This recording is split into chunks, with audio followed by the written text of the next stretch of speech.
তো তখন সবাই একসাথে বলল যে না, আমরা অনেক সুন্দর কবিতা শুনেছি, অনেক সুন্দর গান শুনেছি, অনেক সুন্দর বক্তৃতা শুনেছি, কিন্তু খাওয়ার ফলে আমাদের যে অনুভূতিটা হয়েছে সেই অনুভূতিটা এই যুক্তি বা গান বা কবিতা বা ছন্দ ইত্যাদি শুনে আমাদের হয়নি।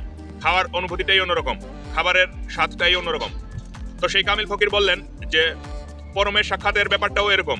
আমি তোমাদেরকে পরমের সাক্ষাতের জন্য একটা আকর্ষণ তৈরি করি, তোমাদেরকে একটা আগ্রহ তৈরি করি, তোমাদেরকে একটা ইশারা দিই এবং পরমের বিভিন্ন বর্ণনা করে, যদিও পরমের বর্ণনা করে শেষ করা যায় না, তবে পরমের বিভিন্ন বৈশিষ্ট্য বর্ণনা করে আমি তোমাদের মধ্যে একটা আগ্রহ তৈরি করি। কিন্তু তোমরা পরমকে সেদিনই জানতে পারবে যেদিন তোমরা পরমের সাথে নিজে সাক্ষাৎ লাভ করতে পারবে।